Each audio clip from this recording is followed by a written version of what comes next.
Hey, everybody. Welcome, welcome, welcome. So glad to be here with all of you. Should be a fun conversation tonight. Got the microphone turned around. Someone told me, let's see if it works out better tonight. Hit the like button, hit the subscribe button, hit the notifications bell.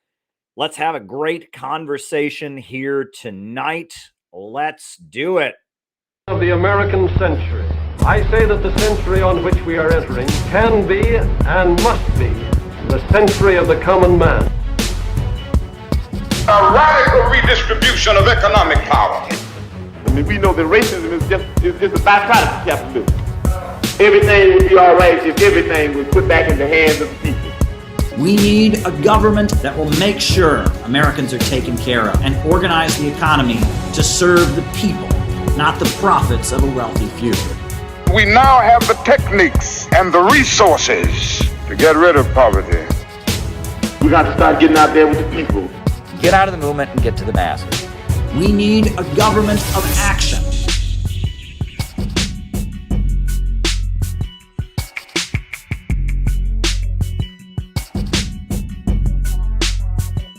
Welcome, welcome, welcome, everybody. So glad to be here with all of you. Should be a great conversation tonight. So hit the like button, hit the subscribe button, hit the notifications bell.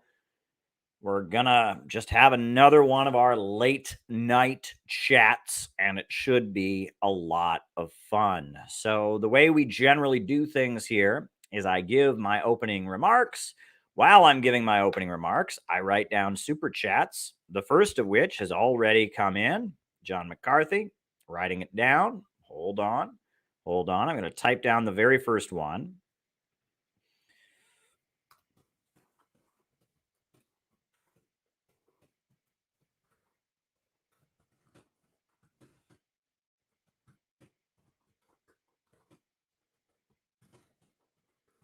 And the way this works is while I'm giving my opening remarks, I do what I just did. I write down your super chat questions. And then after that, then we do the roll call where I call you all out as I see you, names and locations. And we find out who is on the other side of the camera, who's watching, which is always fun. And then after that, I answer super chat questions for the rest of the night. So if there's something you would like me to talk about in the second half of our show, by all means, shoot me a super chat. I will do as I just did with John's, and I will write it down. And that's the way we will do things. So that's the way the show works. We're just going to have another one of our late night chats. I'm going to give my general opening remarks. And after I do that, then the roll call. And then I, from there, go ahead and answer super chat questions for the rest of the night. We do these. I try to do these every night if I can. Every so often, I have to take a night off. Every few days, I take a day off, just because I need to get my life in order. But for the most part, I'm on here, I'm streaming, I'm engaging with all of you, and we have a lovely community. I encourage you to all go watch the great documentary that Peter Coffin made about the Center for Political Innovation's recent conference. Beautiful documentary he put together about our summit against hypocrisy, exposing Joe Biden. I also encourage you to become a member of the Center for Political Innovation because our membership is always expanding. New people are joining all the time. We got great activities coming up. We have an intervention at a big peace rally on May 27th. We've also got coming up, we've got a great training weekend, training school we're doing in Missouri at the end of June. Looks like we're going to be having a nice conference in Portland, Oregon in August or September. Details coming soon.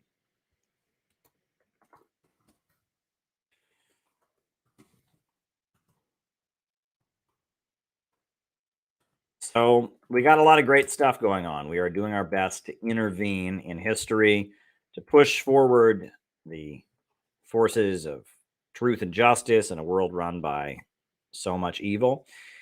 We're doing our best, and we want a government of action to fight for working families. A lot of great things are going on. So I'm going to jump right into my opening remarks for tonight, and I want to explain a concept that is very important to this community. It's a concept I get into in great depth in this book, Where is America Going? Because it explains, first of all, how revolutions tend to happen historically. It also explains how we could potentially get socialism in the United States.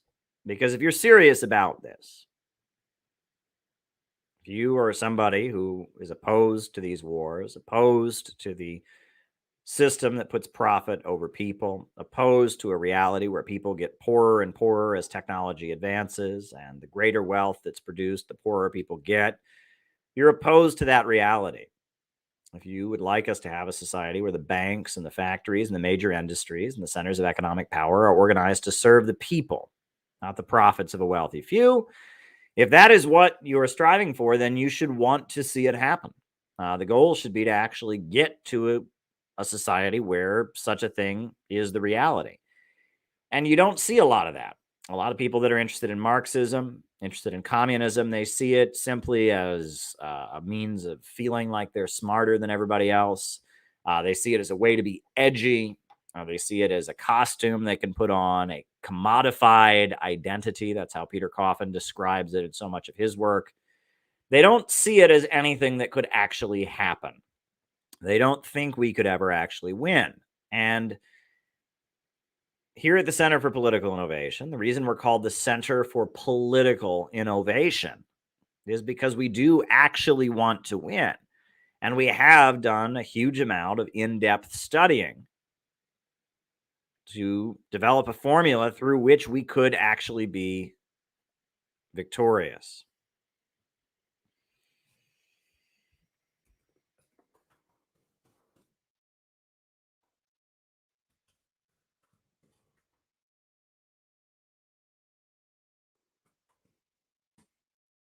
And so, because we take this seriously, we do a lot of investigation. And there's one book by Karl Marx that I spend a lot of time quoting in this book that I wrote, this new book, Where is America Going? And that book is called The 18th Brumaire of Louis Bonaparte. And even the name, what the hell's a Brumaire? Why is there 18 of them?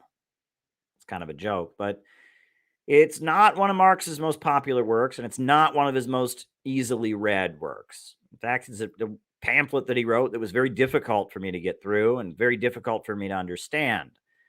But it's really important to describe what's going on. Because the way we understand it, capitalist society enters a prolonged crisis, a crisis rooted in the problem of overproduction. They're churning out so many goods, and people become poorer. They become homeless because there are too many houses. They become hungry because there is too much food. The technological advances and the ability of the capitalists starts to outgrow the narrow restraints of their own system. And human productivity and human creativity gets beyond the limits of a system where production is organized for profit. And that creates a crisis of poverty amid plenty. Society becomes poorer and poorer. You have a prolonged economic breakdown as a result of technological progress, as a result of the natural workings of the capitalist system.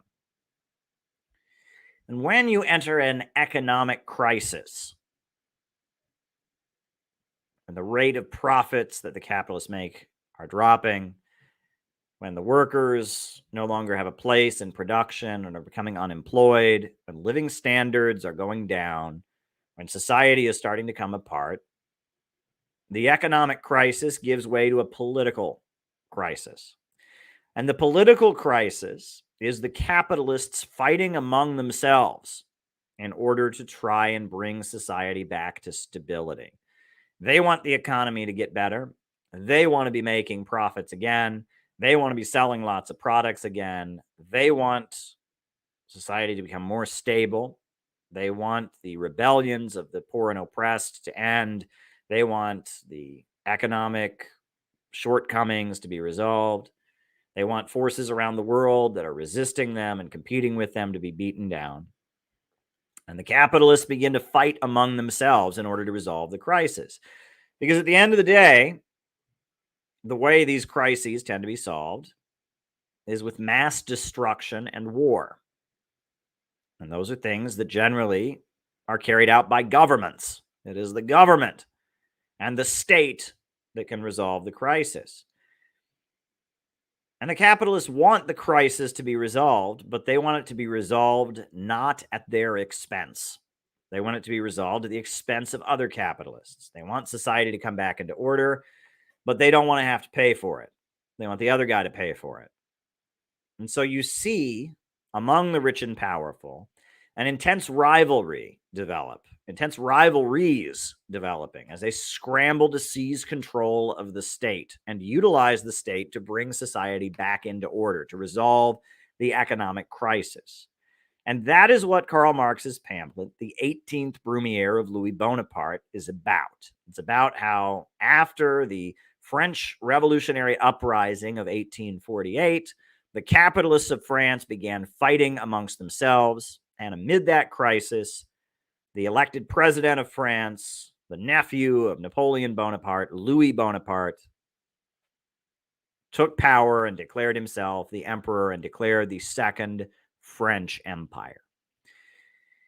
The reason the name of the pamphlet is the 18th Brumaire of Louis Bonaparte is the day that the original Napoleon took power was in the French calendar. It was the 18th day of the French Revolutionary calendar month of Brumaire. So the 18th Brumaire is the day of Napoleon's seizure of power. So this is the day of the seizure of power of his nephew.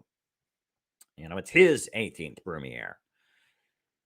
And that's where Marx's famous line about history repeats itself, first time as tragedy, second time as farce. He talks about how the original Napoleon taking power was a tragic event. The instability and the chaos that came in the aftermath of the French Revolution was brought to an end by a figure who came into power and compromised with the old system and stabilized French society. It was a tragedy. And Louis Bonaparte, his nephew, who took power amid a capitalist crisis in France in the aftermath of a big working class uprising in 1848, this guy is a buffoon, he's a fool, but he's stabilizing capitalism. He's coming to power in order to try and save capitalism from the instability. And Marx was living in Paris at the time, and he observed how there was a fight among the ruling class, how many of the wealthiest capitalists who had opposed Louis Bonaparte were executed or sent into exile or had to flee the country, how there was a lot of rich on rich violence. The ultra rich, the rich and powerful people in France were fighting against each other. One faction was called the Party of Order, and it was conservatives that admired the monarchy, that wanted to crush the labor unions and the revolts among the workers. They were very conservative. And the Party of Order was ousted by Louis Bonaparte and his Society of December 10th, which was this movement he created to bring himself to power. And that when Louis Bonaparte took power, he got rid of freedom of the press, he got rid of academic freedom among the universities, and he imposed a heavy-handed authoritarian government onto society in the hopes of stabilizing capitalism. Louis Bonaparte was a Bonapartist, and he wasn't a socialist, even though he had roots in the French socialist movement, even though many socialists were very optimistic about how he took power, and even though he took power fighting the conservatives, fighting the Party of Order. He took power kind of waving the banners of the French Revolution and the progressive workers' rights legacy of French protests, etc. Louis Bonaparte wasn't a socialist. He was trying to save French capitalism from itself, and he was trying to use government mechanisms to do so. And in order to do that, he had to suppress many members of his own class. And Karl Marx spends many pages pointing to the irony of this, that the very French newspapers that were calling for suppression of socialists and their free speech were now furious that Louis Bonaparte was taking their free speech away.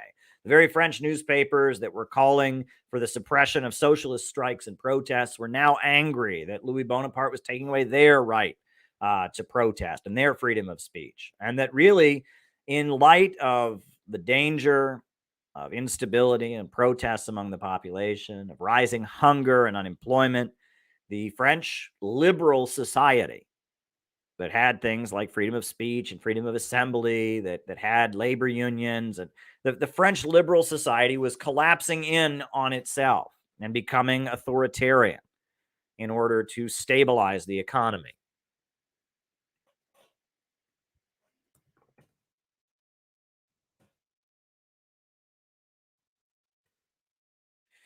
And that Louis Bonaparte, while he was a wealthy capitalist and he had a lot of friends among the farmers and the agrarian people, and he had a lot of friends among the bankers and the financiers, he really did his best to try to stand above all classes and present himself as an authoritarian who was trying to save all of society as a whole, not representing one class against another. And he did a lot. He imposed a lot of reforms, like legalizing labor unions, like imposing limits on the workday, like building hospitals where poor people could get health care, building railroads, a network of railroads in France. He did a lot of things that were very progressive, things that many French capitalists, in particular the factory owners, didn't appreciate. He built national workshops that were government-run factories that people could work in, and they kind of set standards for the regular private industry to follow. He enacted a lot of reforms, but he was doing it to try and stabilize society, to try and bring society back into order amid a capitalist crisis.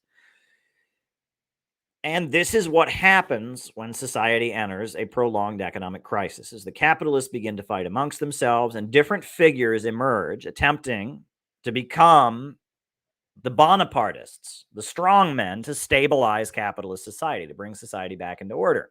And you look throughout American history, Abraham Lincoln was a Bonapartist. He suppressed many capitalists. He ultimately put down an uprising of the slave holders and crushed their rebellion, and ended up abolishing slavery in order to stabilize U.S. society. And thank you, Andre. I do appreciate it. You look at Woodrow Wilson. Woodrow Wilson was also a Bonapartist. He saw U.S. society becoming more and more unstable in the lead up to World War I, and he ultimately had to suppress many members of his own class. He fought against his own party, the Democratic Party, as well as the Republican Party. He enacted a lot of reforms to try and stabilize capitalism. He was a staunch racist, a staunch eugenicist. That was Woodrow Wilson. Hitler in Germany was a Bonapartist, and he used a particular form of Bonapartism called fascism to enact really dramatic economic moves that drove sections of the population into conditions of slave labor, that drove women out of the workforce, restarted military spending, and rebooted the German economy. Franklin Roosevelt in America, he was a Bonapartist, that he engaged in a kind of progressive form of Bonapartism where he funded scientific research and he built electrification of the United States, and he built highways and bridges, and he entered an alliance with the communists and with the labor unions because he was trying to fight his own class. And that all over the world, when you see a capitalist society that's in crisis, you often see different factions in the ruling class fighting against each other in a struggle to try and stabilize capitalism. And this is the natural development. In good times, back in the 1980s, Ronald Reagan said, we're all friends after 6 o'clock, right? And that was true. In the 1980s, the U.S. economy was pretty strong. Ronald Reagan said, we're all friends after 6 o'clock. Democrats, Republicans, we're all on the same team.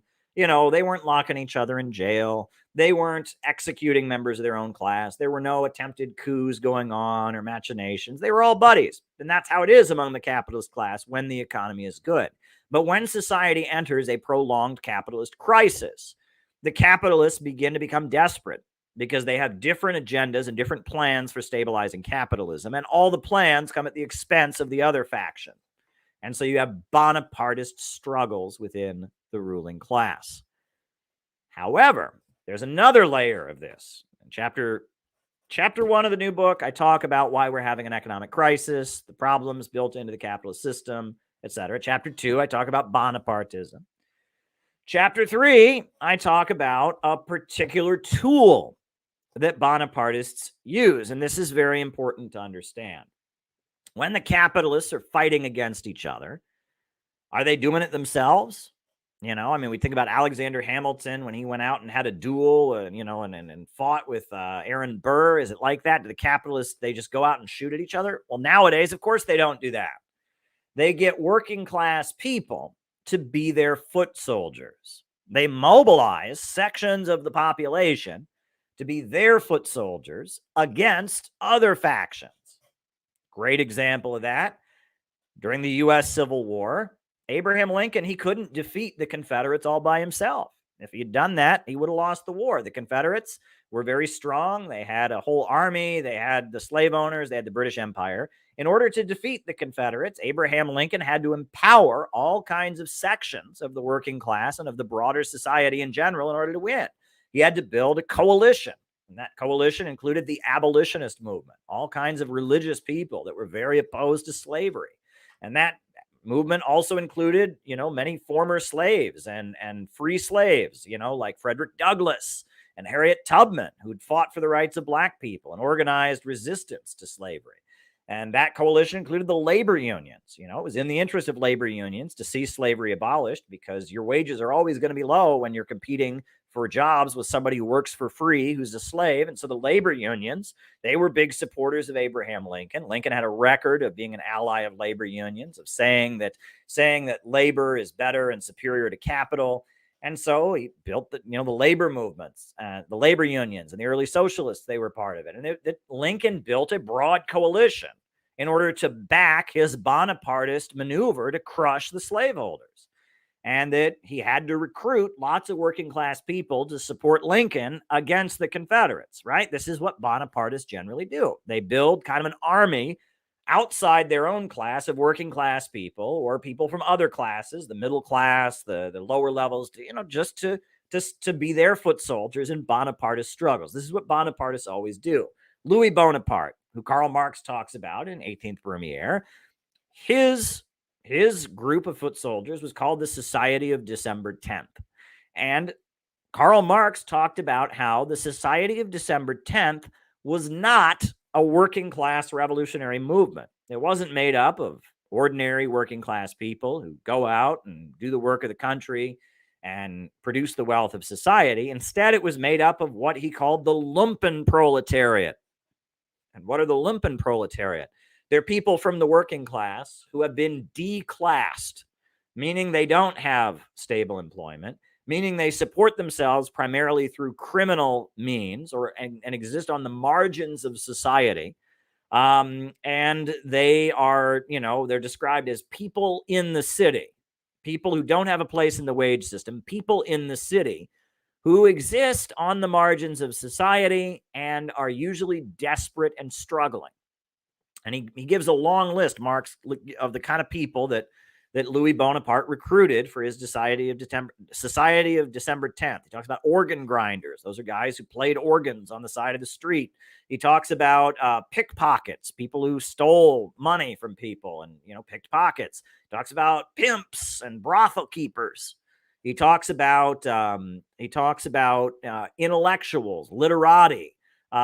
People that were these kind of hippie intellectuals who convened book clubs and taught classes on obscure mystical topics. He talks about all kinds of different sections. He says discharged soldiers, and he talks about kind of desperately poor former soldiers who roamed around the city, maybe had PTSD, kind of homeless people that are wearing their military uniform and are kind of homeless on the street. He talks about it was this whole layer of society of people that were not really part of the wage system. They weren't going to work every day, punching the clock, creating wealth for French society. They were people who kind of existed on the margins of society, whether by begging, engaging in criminal activities, engaging in kind of intellectual flim-flam, or one way or another, existing on the margins of society, right? And that Louis Bonaparte built an army of these people, a mob of these people, to have his back in order to support his military coup, right? And that this group of people, Marx says, was not a revolutionary movement. And he said that they had something in common with Louis Bonaparte in that they lived at the expense of the laboring nation. Meaning Louis Bonaparte was a banker, right? He was a parasite. He didn't produce any wealth. He lived off the wealth of society. He was a moneylender. He was a usurer. He got rich he had money and he got money by having money. And it was the same with these elements. These weren't people that were the wealth creating class. These are rather these people that live on the margins of society and kind of pick from here, pick from there, rob people, scam people, whatever, entertain people, perhaps, do one thing or do another, but have a marginal existence, the lumpen proletariat. And Marx many times wrote about how the lumpen proletariat are not trustworthy because they will just as easily support a revolutionary movement as they will become strike breakers because they're desperate. Right? They're a desperate element that is struggling, that is desperate. And because it's desperate, it will go one way, it'll go another way. It's erratic, it's untrustworthy. And that ultimately the goal of Marxism is to build a mass movement that organizes not the lumpen proletariat, but the broad masses of people, the wealth creators, the proletariat, the class that produces the wealth of all society. It's to build a working class movement for the working class to seize control of the means of production. And this society of December 10th that Karl Marx writes about, he describes it as basically, Louis Bonaparte didn't want average people, working class people. He didn't want a mass movement. He just wanted a hit squad. He wanted a group of people who knew how to cut throats and people who knew how to stab people and people who knew how to be violent. He needed a mob of marginal, desperate people to have his back to force forward his agenda. That many of the capitalists in France weren't going to go along with what Louis Bonaparte wanted. So he built this mob of people that would be his shock troops, his brown shirts, to get it done. Right? And that was the Society of December 10th. And it was similar to how, when the workers are on strike, the capitalists employ these kind of people to be strike breakers. It was similar to many other forms of repression. It was just these mobs that were formed, these desperate mobs. And there's a history of this going back to the Roman Empire, the Gracchi brothers. They were kind of Bonapartists in ancient Rome. They were two brothers, who were champions of the poor people of Rome. And they used mobs of poor people to attack other members of the wealthy landowning class in ancient Rome. And, Julius Caesar was known as the champion of the proletariat. And he was a champion of the homeless people, the champion of the poor, because he was fighting for them. And against the rich and powerful, building mobs of poor people to push your own class around. This is a Bonapartist maneuver. So Marx looked with utter contempt at the Society of December 10th. And he said, we don't want that kind of movement. We want a movement of the broad masses of people. And that was the orientation of the socialist movement. After Marx's death, you have the rise of the German Social Democratic Party. It becomes a huge political party in Germany. It has millions of members. The British Labour Party is formed. It's now the biggest party in Britain, I believe. A huge political party. France, you had social democratic and socialist parties. Italy, Austria, you have these huge socialist movements. And they build labor unions, and they run kindergartens, and they have choirs and marching bands. And it's a mass socialist movement. And these socialists that follow Karl Marx, they're doing what Marx says. They're getting elected to parliament. They're building a broad mass movement. But everyone's noticing that as the socialist movement is getting bigger, it's also becoming less and less revolutionary in its essence.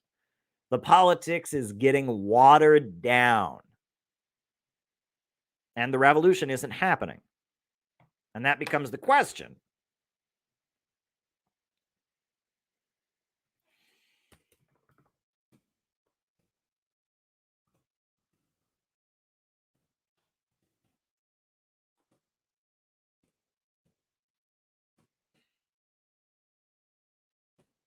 That becomes the question of why is this happening? Why is there a huge socialist movement? Why is there a huge labor movement? But we're not seeing the revolution. All over Europe and even in the United States and everywhere, we're seeing this huge mass socialist movement, but we're not seeing a revolution. Now, generally, what we understand is the Leninist understanding of this. Lenin gave his explanation, which is that he said that some sections of the working class were being bought off, that the skilled workers, that were in higher paid trades, pipe fitters, bricklayers, people that had jobs where you had to have an apprenticeship in order to get the job, the skilled workers, as opposed to the industrial workers who just worked in a factory. They're getting higher wages, and the capitalists are making more concessions to them. And because of that, they're becoming less revolutionary. They're becoming bought off. And this is when Lenin talks about the aristocracy of labor.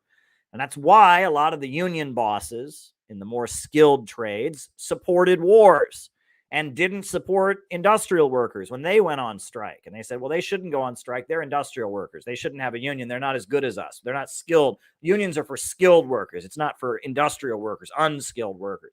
You know, what was going on here? Why was it the socialist movement was losing its revolutionary energy? Why did the socialist movement pledge to never support a war and then sell out and support the catastrophic events of World War I? Lenin blames it primarily on imperialism. He says because the capitalists were going all over the world and they were making super profits, exploiting Africa and exploiting Asia and exploiting Latin America. Because of that, they could afford to buy off a section of the working class at home. And those higher paid workers, those skilled workers, their loyalty was bought off to empire. And that is why the revolutionary movement in Europe is losing its revolutionary energy.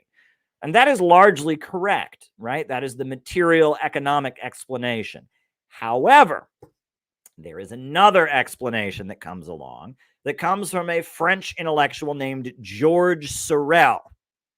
And Georges Sorel, around the same time that Lenin exists, the two never met each other that we know of. Lenin never quoted Georges Sorel. Georges Sorel really liked Lenin, and he wrote glowing things about Lenin, but it's never been proven that Lenin knew anything about Georges Sorel. Georges Sorel was a French socialist. He said that there was a spiritual problem, that the Marxist movement, by trying to build a broad mass movement among as many people as possible, trying to get as many people into the socialist marching band and the socialist choir, and trying to build this huge party, it was watering down its energy, and that revolutions, he argues, are not actually made by the broad masses of people. Instead, it's made by a heroic minority.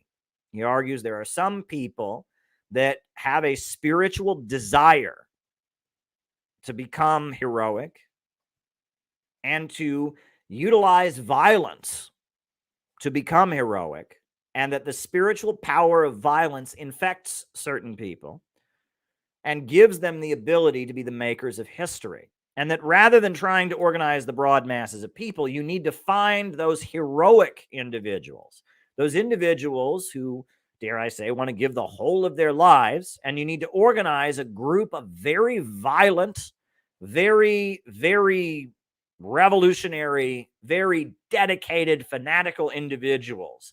And with this group of people, you can change history.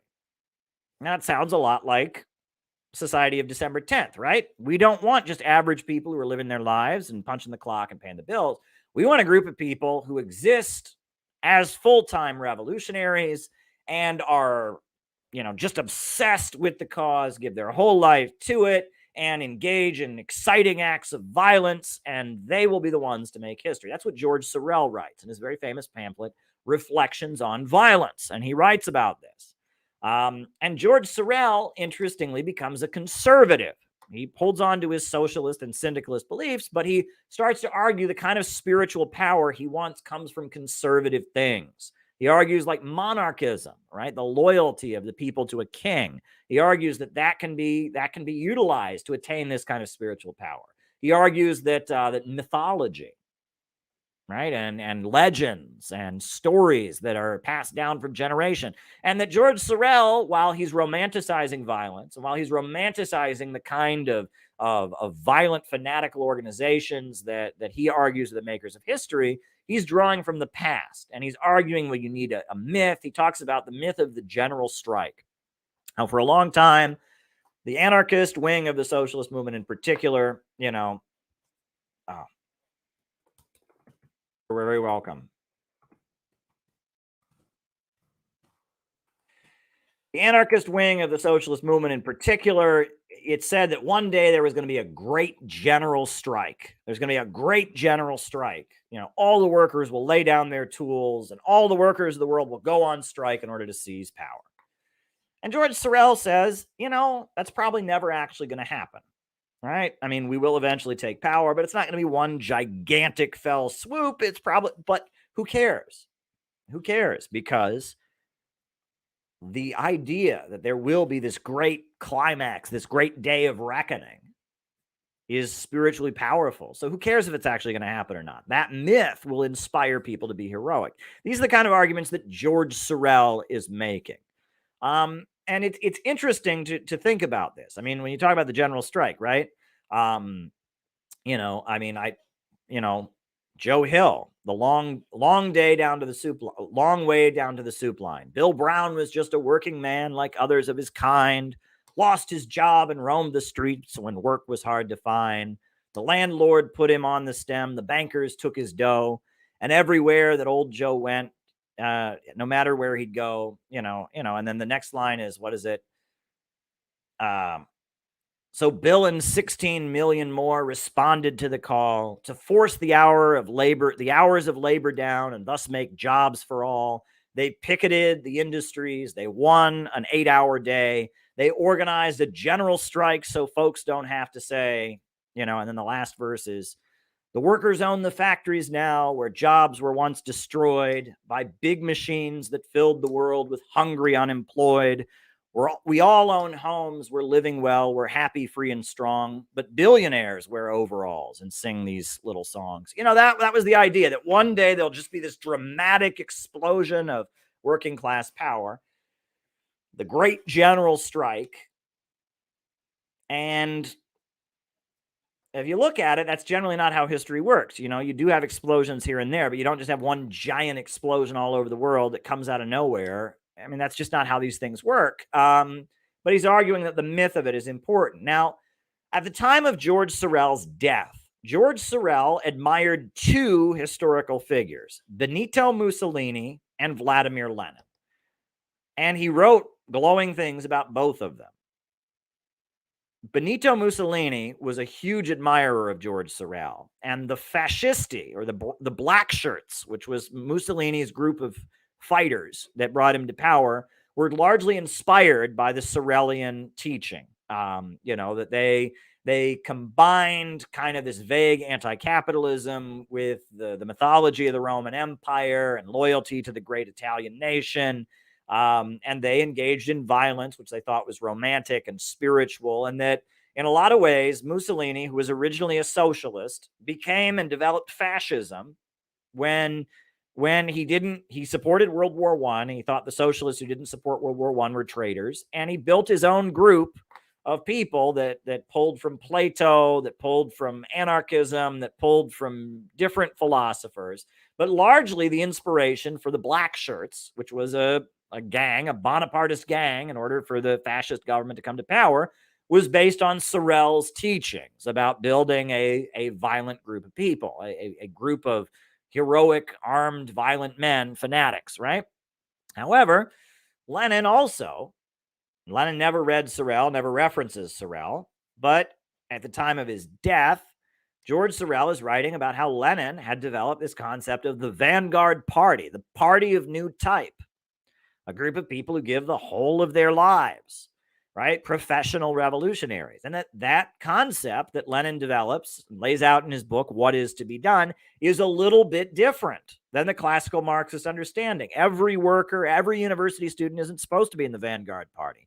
The vanguard party is supposed to be a party of full-time professional revolutionaries, people who give the whole of their lives and, are very dedicated. And that Sorel argues that Lenin also, and that the Bolshevik Revolution, the fact the Bolsheviks took power, the Marxists everywhere else in the world were defeated and sold out and supported World War I, but the Bolsheviks were the party that took power, and the Bolshevik practice was to form kind of a Sorelian, group, a sect, a group of fanatics, that proved he was correct. Now, in light of all of this raises the question, right? If we know that Louis Bonaparte formed Society of December 10th to be his group of foot soldiers, And if we know that Lincoln and others had to mobilize Bonapartist groups, and there's been Bonapartist, every time you have a Bonapartist leader, there's a group, there's various groups of fanatics that they organize. That raises the question of how heavily the revolutionary movement in Europe in the lead up to World War I was infiltrated.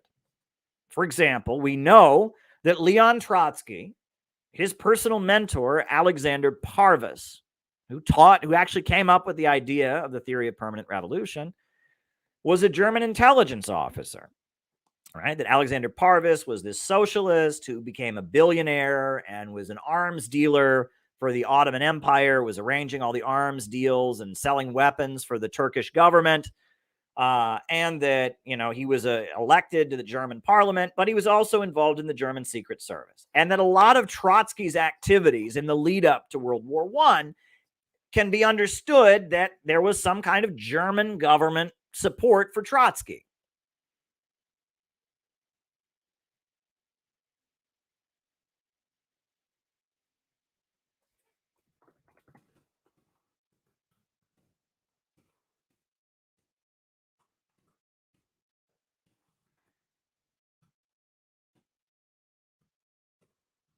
For example, Trotsky was going around talking about building a United States of Europe.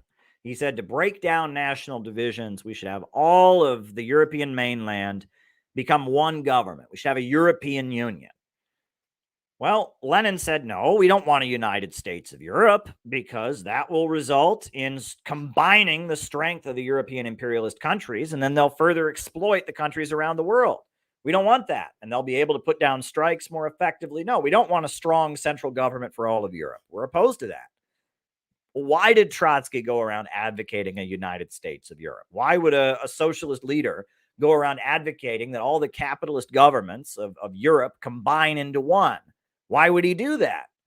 Well, it makes sense that if he was being nudged to do this by people like Alexander Parvus and by German intelligence, that would make sense because it would be in the interest of Germany, a country that's often been contesting for power with Britain for domination of the economy of the European mainland. There's constantly, going back to like the Middle Ages, there's been a push and pull between the Germans and the British for control over the European mainland and the economies of the European mainland. There's been a push and pull there between the Germans and the British. If the Germans wanted to secure their domination of the European mainland, having one strong central government for all of Europe, that would be in their interest. And in fact, Hitler, when he took control of Europe, he called it Fortress Europe. And that was one of his goals. That had long been a goal of the Germans, was to have a united Europe and kick the British and the British influence off of the European mainland. And the British were widely accused of funding and arming various revolutionary movements throughout France and Belgium and Germany and other places to try and cause disunity on the European mainland so that they could maintain their economic influence and not have the Germans get together and kick them out of the European mainland.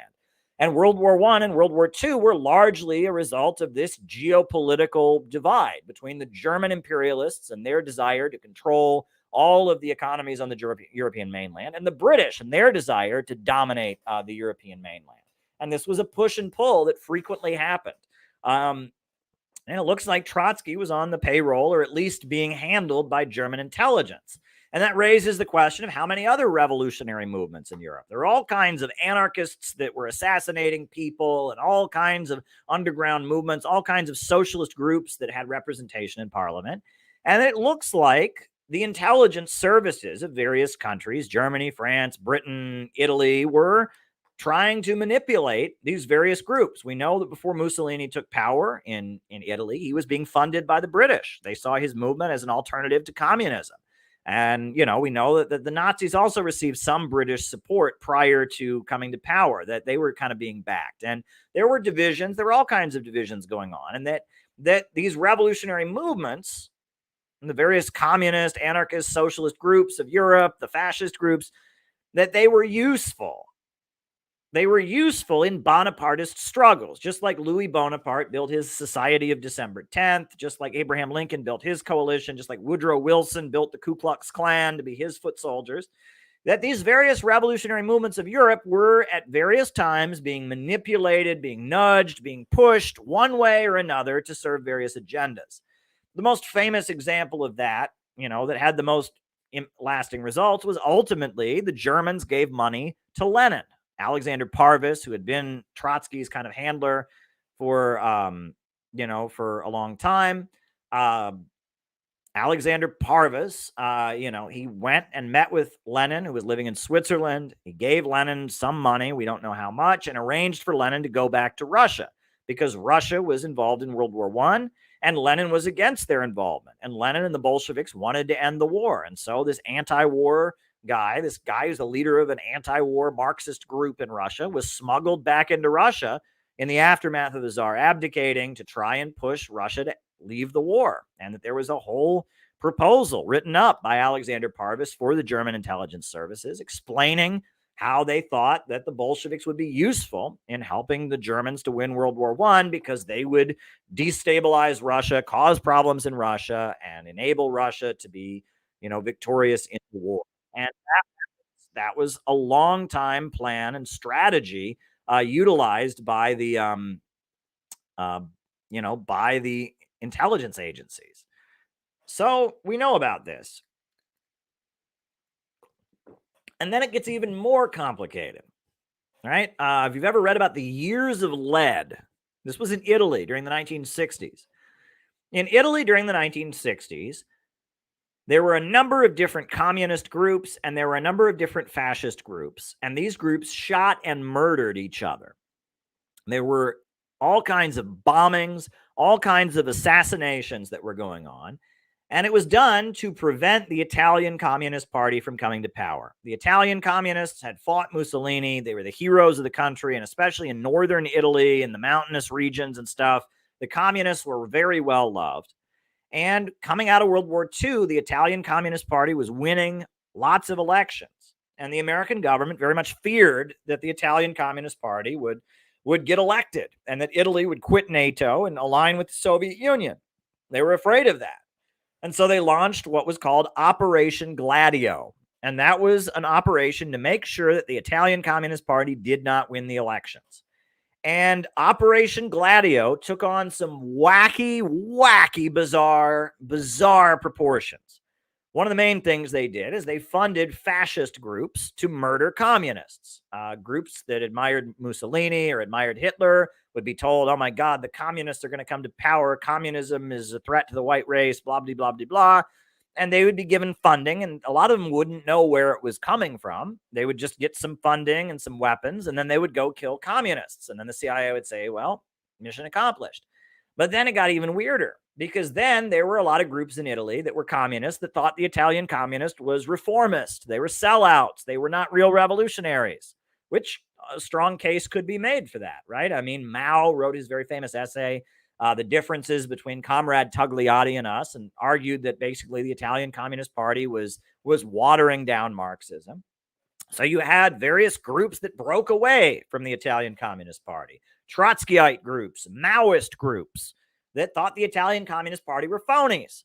And sometimes those groups would be given financial support by the CIA to go and commit acts of adventurism and terrorism. And they'd go bomb a government building, or they would, there'd be a group of workers on strike and they would go assassinate the boss of the company. And they would think, hey, we're doing this for the revolutionary cause. But in reality, they were being manipulated to do it by the CIA, who would then use that to look at all this violence that's happening. You want the communists to come to power, they're going to do this violence. On top of that, these ultra-leftist groups would be useful because the Italian Communist Party was the group that was on the brink of winning the elections. And so if these groups were going to Communist Party meetings and yelling at them and calling them a bunch of phonies, that would weaken the Italian Communist Party. People might quit the Italian Communist Party, join the Maoist group, join the Trotskyite group. And that basically we know that, in the 1960s, in the years of lead in Italy, fascists and communists in Italy were killing each other. Fascists were killing communists were killing fascists were killing other fascists, communists were killing other communists, and American intelligence and the CIA was sitting back there, as the puppeteer. And in a lot of cases, they didn't know what these people were going to do. These people weren't all agents, right? It's not like these people were all just conscious agents. In a lot of cases, these people they didn't know what these people were going to do. They would find somebody who looked a little bit unstable, who looked like they were, a little bit off their rocker, and arrange for them to get some funding and some support. And then they would go do something crazy, and they would just say, oh, look what, it was about creating chaos. And they created chaos in Italy for a decade or two to make sure that the Italian Communist Party never came to power. And that years have led. You read about this. And this is the manipulation of various political religious groups to serve the ends of American intelligence. There's also a very good book that I often cite called Gangs and Counter Gangs by Frank Kitson. Frank Kitson was a leader of the British military, and he carried out their counterinsurgency or low-intensity warfare operations. And his great achievement was when he went to Kenya. In Kenya after World War II, Kenya was a British colony. And in Kenya, there was an uprising against the British by what was called the Land and Freedom Army. And their nickname was the Mau Mau, M-A-U, the Mau Mau, right? And you had this widespread uprising in Kenya against the British. And the soldiers of the British Army were white people. And it was not a good look to have a bunch of white soldiers go and fight the black Mau Mau Land and Freedom Army. And the population of Kenya tended to sympathize with the Mau Mau Land and Freedom Army against the white soldiers. There's a whole history of British colonialism and the brutal atrocities and massacres of civilians. The British did a lot of evil things in Africa, especially in Kenya. So it made sense. I think Barack Obama's grandfather was involved in some kind of uprising against the British. There's a whole history there. So the Kenyan Land and Freedom Army is fighting. So Frank Kitson is in charge of the British Army, and he's thinking, how do we ultimately defeat the Mau Mau Land and Freedom Army? Well, one thing he does is he finds people that are rivals of the Mau Mau, people that are from another tribe, another neighborhood, another family or whatever. And he says, hey, guys, we're going to give you guns. We're going to give you weapons. And you guys are going to say that you're the Kenyan National Liberation Army, and you hate the British. You didn't get these weapons from us. You hate the British, but you also really hate the Mau Mau, because the Mau Mau are a bunch of phonies and they're about to surrender and sell out the revolution. So you are going to go mobilize the people to hate the Mau Mau and support you. And this happened. Another thing they would do is they would find groups of captured prisoners. They would capture Mau Mau fighters, and they would say, now we're going to shoot you or you can work for us.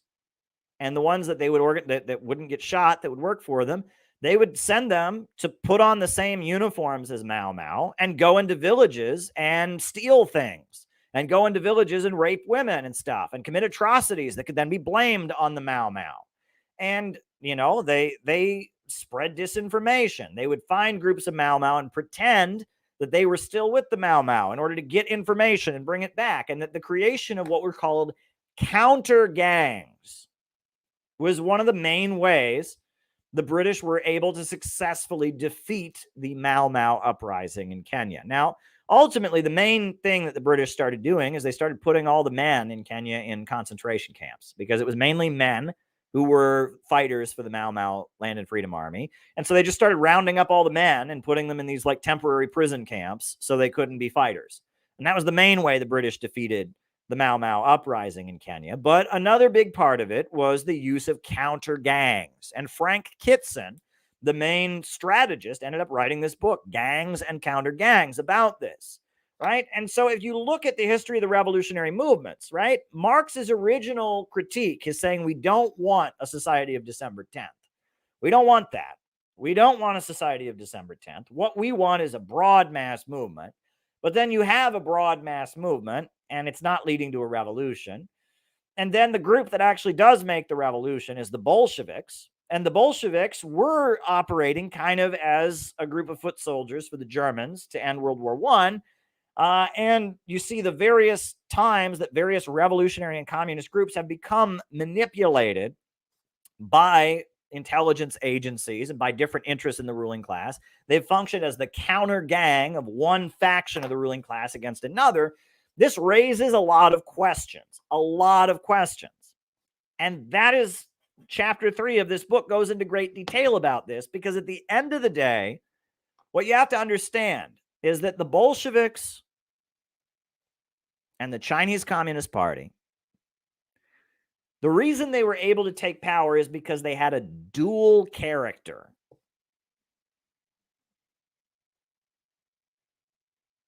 And in the book, I talk about this. I talk about top and bottom organizing.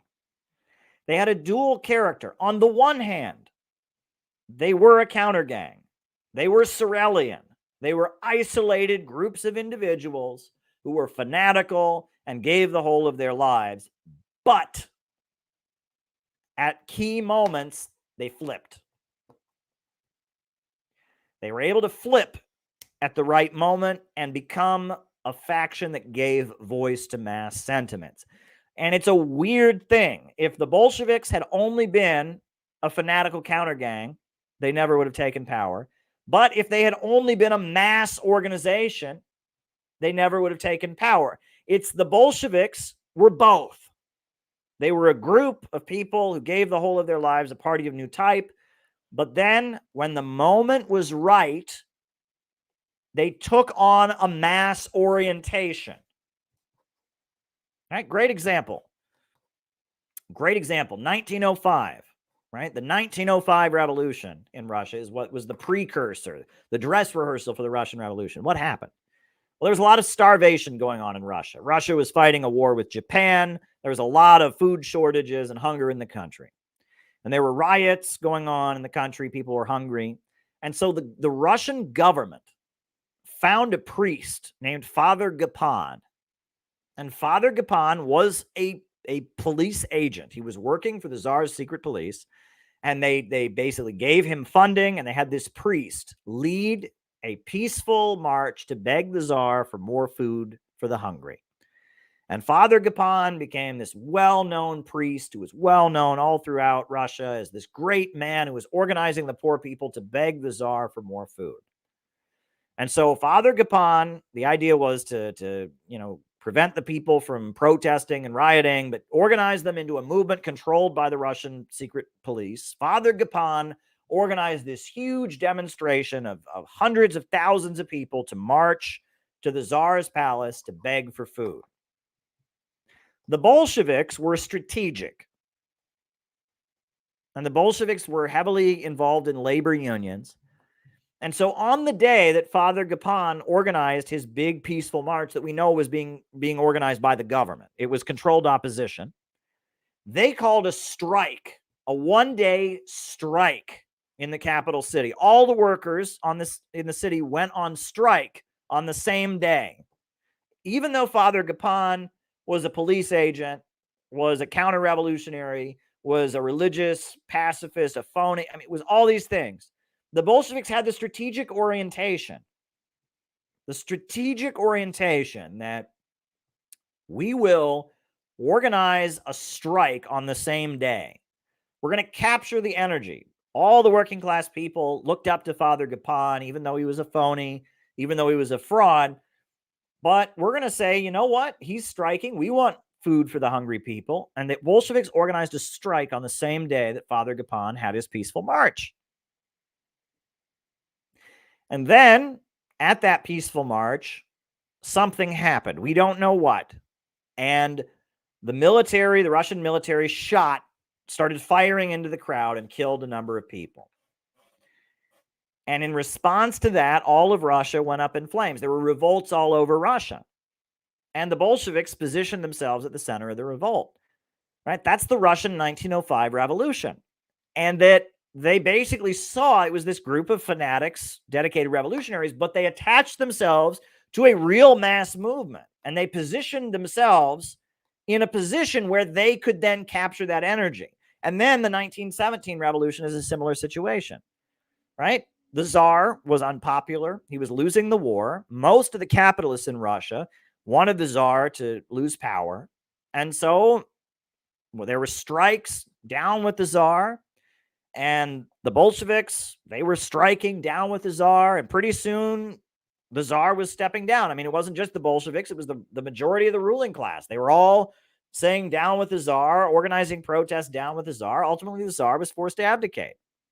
But then, after the Tsar's abdication, there became a division in the ruling class of Russia. Should we continue World War I or should we withdraw? The capitalists who wanted to continue in World War I were the ones who were working with the British and the Americans. And the ones who wanted to pull out of World War I were the ones who were doing business with the Germans.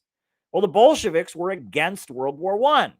And so they became allies of the section of the Russian capitalist class that wanted to pull out of the war. And they started leading strikes against the war. And they would organize strikes. Workers would walk off the job, down with war, right? And that was the argument, right? They were against the war. And so, because all these strikes, you had the July days where there were many uprisings and protests against the war. Because of that,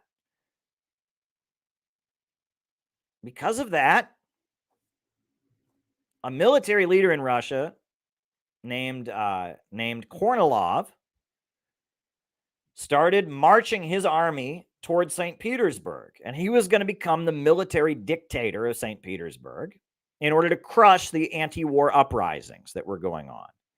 And his army started marching towards St. Petersburg. So the Bolsheviks then organized militias of people to defend St. Petersburg. And they dug trenches and they built barricades in the city. And they started organizing it. And the government of St. Petersburg, the provisional government, was so weak, it started relying on the Bolsheviks. It started opening up the armories, giving guns to the Bolsheviks. The Bolshevik militia was bigger than the regular army. And so as Kornilov's army started marching towards St. Petersburg, the Bolsheviks locked the city down. They fortified it. They built all these barricades. And ultimately, Kornilov and his attempted military seizure of power to crush the anti-war strikes was defeated. And then after that, the Bolsheviks' army was so big that they, in October, declared themselves the government.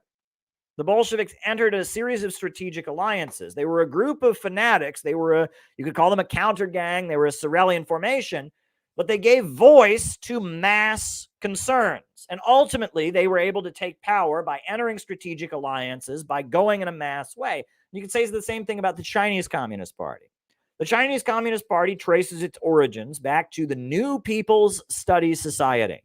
And this was a group of intellectuals in China who followed Mao Zedong. It was like it was a personal transformation organization, and they studied Peter Kropotkin and his anarchist teachings.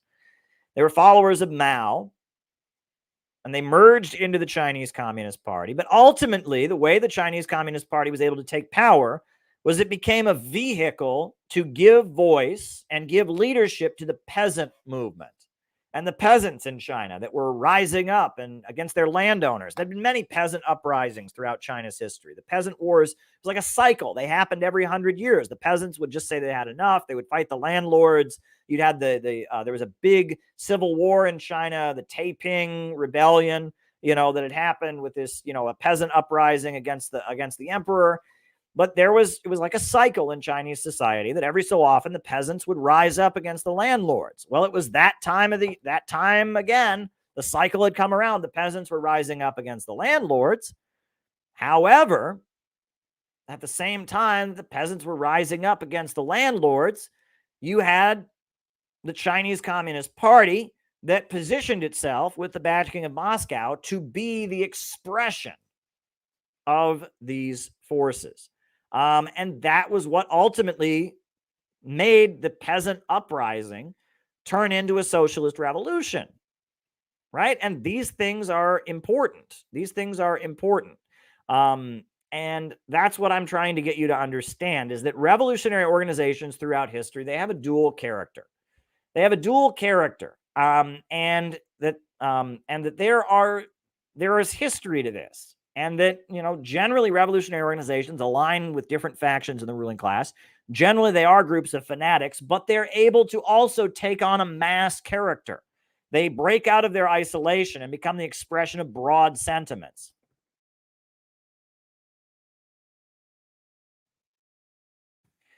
right? And that this is the nature of revolutionary organizations. And right now in the United States, and I talk about this in the book, there are counter gangs being formed, right? There are societies of December 10th. There are factions that are being used by one section of the ruling class against another. The Proud Boys, that's a counter gang, right? That serves the Trump wing of the ruling class, right? The leader of them just got a big prison sentence, but they were clearly formed as the street fighters, as the Society of December 10th, the lumpen counter gang of the Trump faction, right? You have Antifa, right? Antifa, not, college kids who put on masks, but the actual people who stalk the alt-right and dox people and all, that group, they're one faction. You have Black Lives Matter Incorporated. Not every person who's ever marched with the Black Lives Matter sign, but the actual, foundation funded organization, Black Lives Matter Incorporated, that's another counter gang. And that the ruling class right here in the United States are fighting among each other, and they are forming factions among themselves. And those factions are forming counter gangs, groups, hit squads to kind of get what they want. And that there is a division going on right now in the ruling class. And the ruling class is utilizing working people to be their foot soldiers. And that this is the process of capitalist society in decay. Bonapartism and the formation of counter gangs of such organizations, that is something that is certainly taking place in U.S. society at this time. But the question is, how do we maneuver within all of this? How do we maneuver within all of this to move the United States towards socialism? That is the question. And on many other streams, we've talked about the anti-monopoly coalition. We've talked about why ultimately the wing of the capitalist class that is aligned with MAGA is the more progressive wing, even though they don't know it, because of growth versus degrowth, et cetera. There's a whole analysis here, and that's what I'm trying to present you. This book that I wrote is the culmination of years of research and wrangling with our current conditions. I talk about the Yankee and cowboy war, and the fight between the military industrial complex and the lower levels of capital versus the big bankers and oil monopolies and Silicon Valley. I talk about all these things, right? And all of this is very important to understand. It's very important to understand because we're living in a period where our actions can actually have a real impact if you're at all serious about this, right? And that's why I'm at the point, I don't care. I'm not interested in being the top streamer on social media. I'm not interested in selling the most books. I am building an organization. I am building the Center for Political Innovation. We are seeking to intervene. We are people who love our country. We love our people, and we are worried about the future. And we know that the future of the United States and the world lies with socialism and anti-imperialism. And in order to do that, we need to build up an organization of people that will make strategic alliances, that will study revolutionary theory, and will move ahead. And that right now there is a movement in this country, a very diverse coalition of people. Some of them are libertarians, some of them are conservatives, some of them are liberals, some of them are Democrats, some of them are Republicans. But there's a group of people who support Julian Assange, who don't want to send weapons to Ukraine, who don't want tech censorship and don't support Silicon Valley and the tech monopolies censoring things, who don't support hostility to China, who want economic growth. And it's a broad coalition of people from many different ideologies. But what unites them is that they are on one side. They're on the side of Julian Assange. They're on the side of not sending weapons to Ukraine. They're on the side of not escalating against China. They're on the side of not censoring the internet and not allowing the tech monopolies to shut people down. They're supporting the Uhuru movement right now in light of the horrendous indictment that they are facing. This is a faction in America at this time. And if you are at all serious about being a revolutionary, this is where you belong. You belong with the people that are opposing the FBI, not the ones that are supporting them. You belong with the people that are opposing World War III, not the people agitating for it. You belong with the people that are opposing Silicon Valley and their censorship, not the people that are cheering it on. That's where you belong. And that ultimately, that is where you belong if you're a revolutionary. And that the broad masses of people, if you really press them, they're with this group. These are broad mass sentiments. Most Americans are afraid of the emerging low-wage police state. Most Americans don't want a new war. Most Americans don't want censorship. They don't appreciate being, told what they can and cannot say and having their being afraid to say what they think because of cancel culture. Most Americans don't like this. Most Americans don't like this. So we represent broad mass sentiments. However, at the same time as we're building a mass movement with Rage Against the War Machine and other mobilizations, we need to also build a group of people who understand all of this, who understand revolutionary ideology, understand Marxism, understand why China is rising and why Western capitalism is failing, understand all of this, and can function in a coordinated manner to push forward political innovation. So this is what I'm trying to get you to understand, and I hope that you will read my new book, Where is America Going? It's gotten great reviews so far. If you have read it, go and write a review of it, right? This is where it's at, right? This is what real revolutionary work is. 99% of people in America who call themselves socialists and communists are doing one of two things.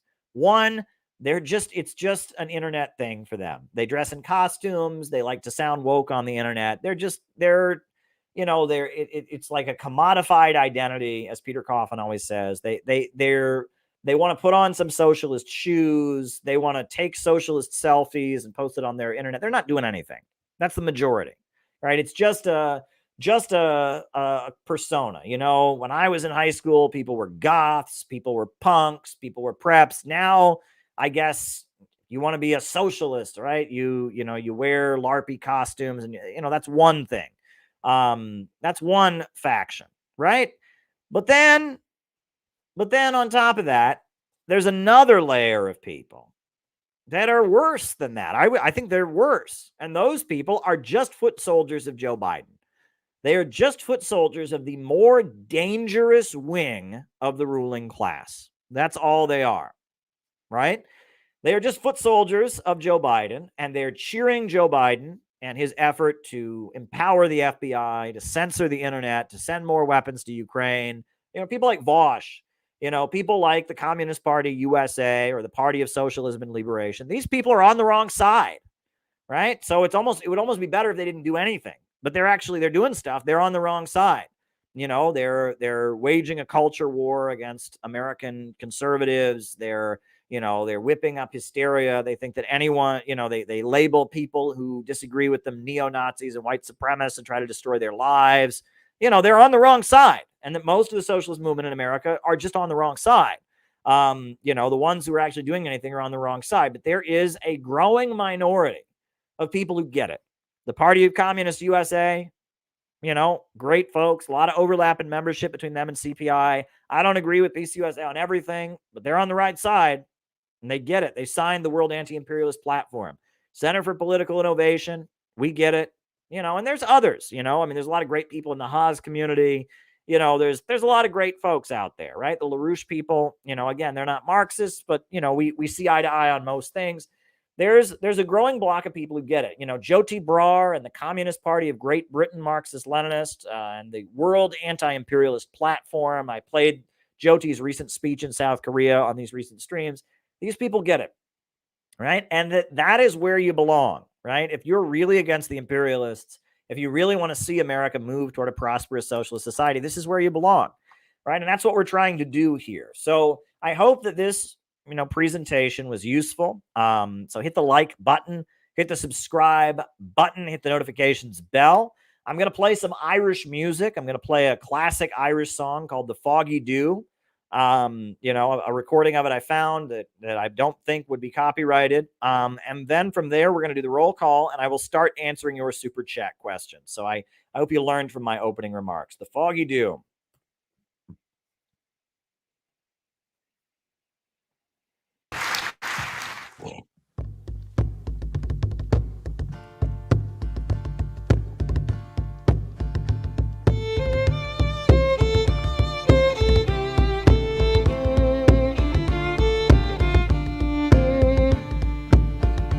Was down the glen one Easter morn, 'twas city fair road.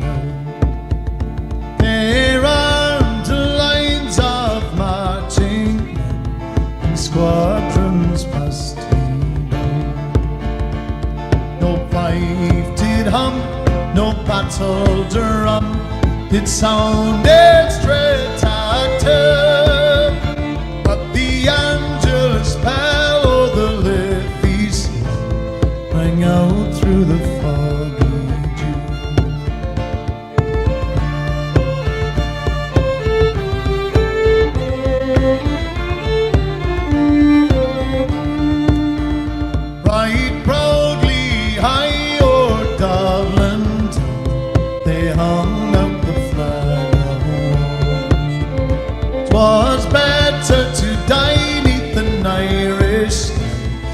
silver, silver.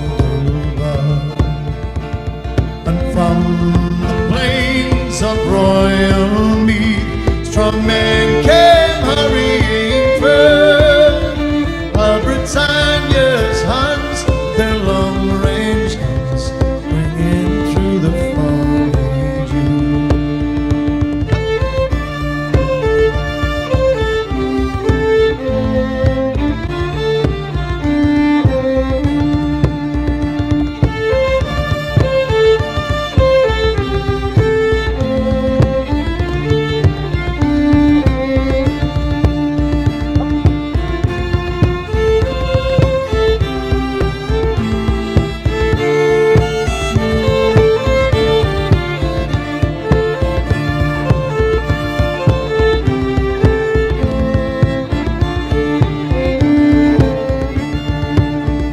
Back through the glen I rode again, and my heart with grief much sore. For I parted then with valiant men, whom I ne'er shall see more. And to and fro in my dreams I go, and I kneel and pray for you, for slavery fled, oh glorious dead, when you fell in the foggy dew. All righty. Another super chat. Okay.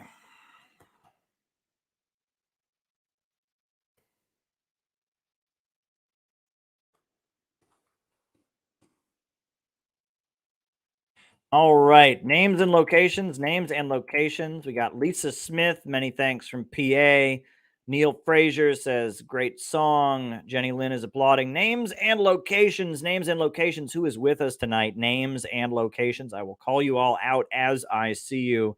Names and locations. Names and locations. We got Killian from Milwaukee. Welcome, welcome, welcome, Killian. So glad to have you. Jonathan Mahari from Stockholm, Sweden.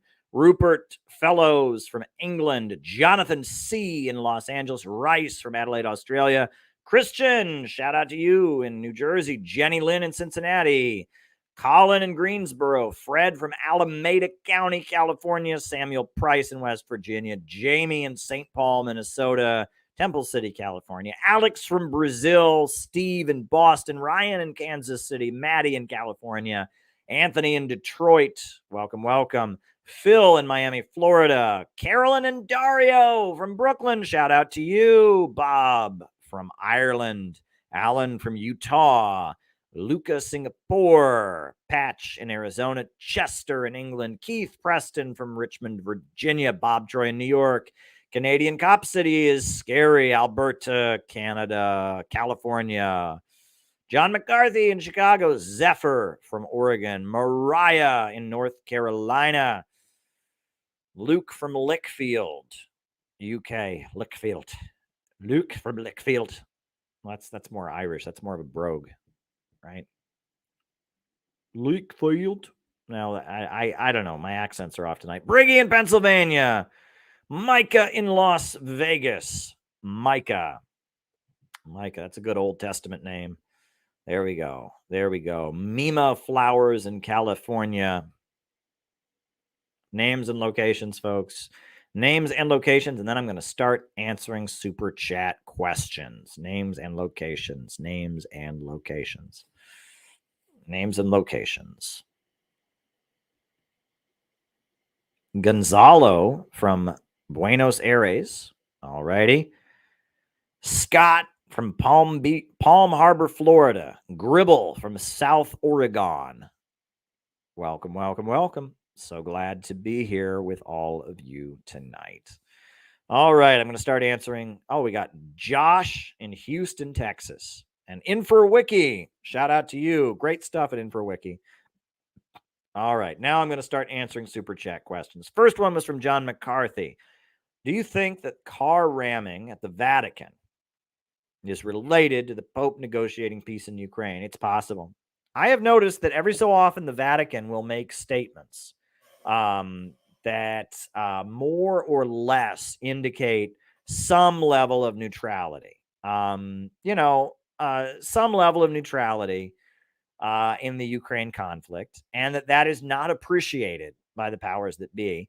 However, I think that we are seeing, to be fair, there was a lot of church burnings in Canada a few years ago, and there's a general anti-religious atmosphere that has been whipped up by a lot of social media.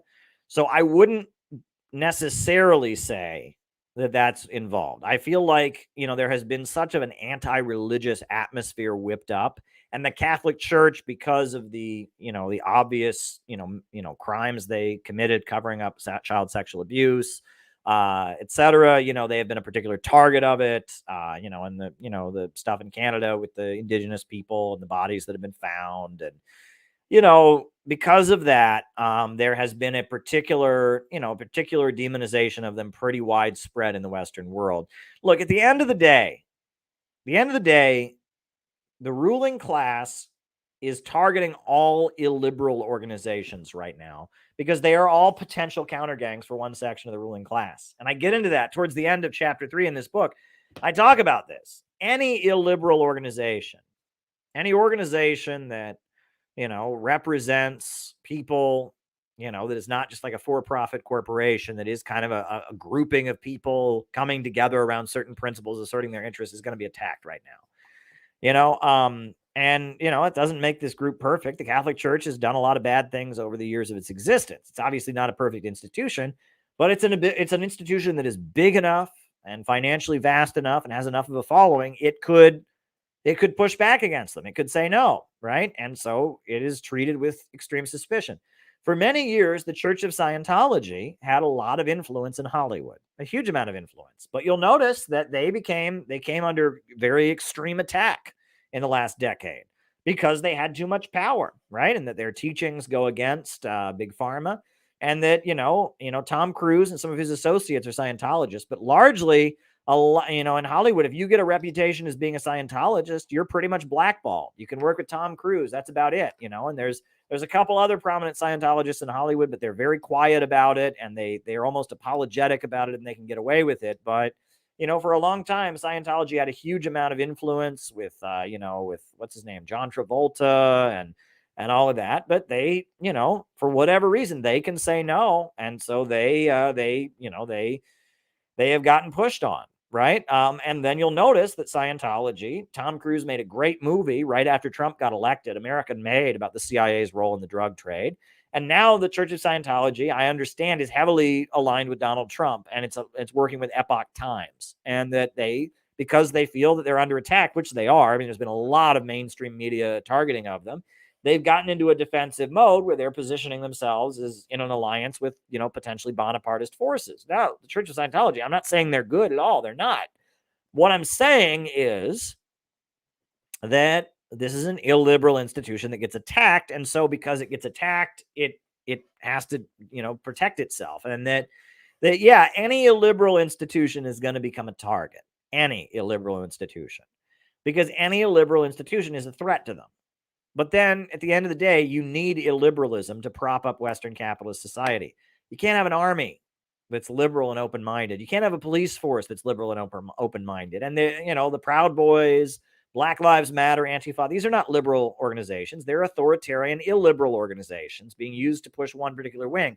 The ruling class is in this weird bind where their liberal ideology, philosophical irrationalism, the belief there is no truth, individualism above all else, opposing all coercion, it's just survival of the fittest. That worldview is under attack, and that they're going to need some kind of illiberalism to stabilize society. But they've really pumped this worldview. The ideology of Friedrich Nietzsche, Leo Strauss, Ayn Rand, that worldview is the ideology of the ruling class. That is what the ruling class believes. No matter what section of them, right? Some of them are smarter about it than others, and some of them are less principled in their application of it. But at the end of the day, the ruling ideology of our times is that, chaos defines the universe. There is no right and wrong. Morality and truth are for suckers. That, the individual above all else. History is made by great individuals who who refuse to conform. That's the ruling ideology of our time, right? Whether it comes from Leo Strauss or Ayn Rand or Friedrich Nietzsche or whoever, right? That is what they believe. And that is a worldview. That's the ideology of the sociopath, of the psychopath, right? He has no feeling of obligation to anyone else. He has no loyalty to anyone else. He can just do what he wants and fuck everybody else. Well, if you spread that ideology, any society will come apart. That ideology is a cancer. Human beings are collective in nature, and all that human beings have ever achieved has been done collectively. But that ideology, that's politicized philosophical sociopathy, philosophical irrationalism, that will take apart any society. It will create an entropy that will rip your society apart. And that's what the West is now experiencing. And they can only counter it with some form of illiberalism, be it fascist, communist, religious, or whatever. But they have psyched up their own class and society at large to fear all forms of illiberalism. It's like they've illiberalism proofed their society, and now they need illiberalism to save their society. But they've pumped society full of this fear of any form of illiberalism. They've pumped society full of very, very radical, extreme liberalism. And now they need to reboot U.S. society. They need some kind of illiberalism. And they are all fighting among each other about what form of illiberalism it will be. And it's a mess. And I feel like if we were living in a society that hadn't been pumped full of so much philosophical irrationalism, we would probably have some kind of fascist regime already. We'd have a new Third Reich or a new Italian fascism. They'd have set up an authoritarian police state already. But they can't do that right now because among themselves, they can't even agree on it. And they've pumped society full of so much radical liberalism that even though their system needs fascism to save itself, right? I mean, that's the only way out for the capitalists is some kind of fascist state. They can't do it because society is too atomized at this point.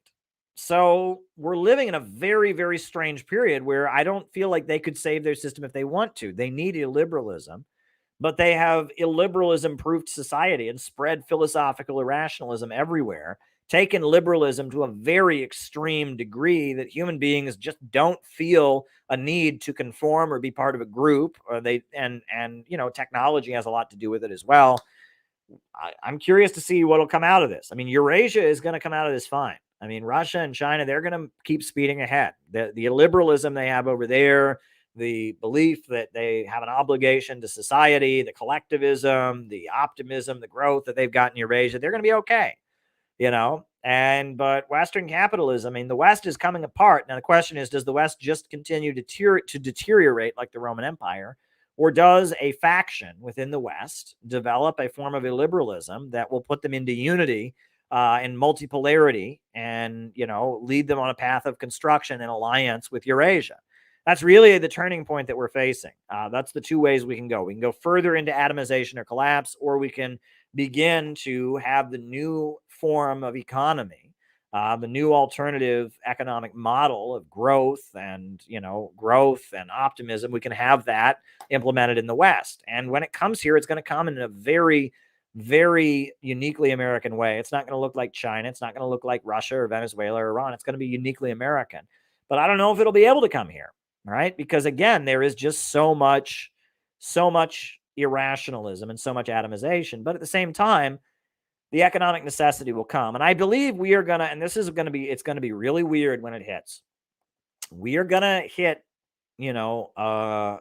a turning point, an event horizon where the economic circumstances in the United States are going to get bad enough that people have to join groups. Right now, people only join groups, communist groups, fascist groups, religious groups out of interest. They want a group of people. They want to feel like they're making a contribution. They believe in an ideology. They're interested, but they don't have to.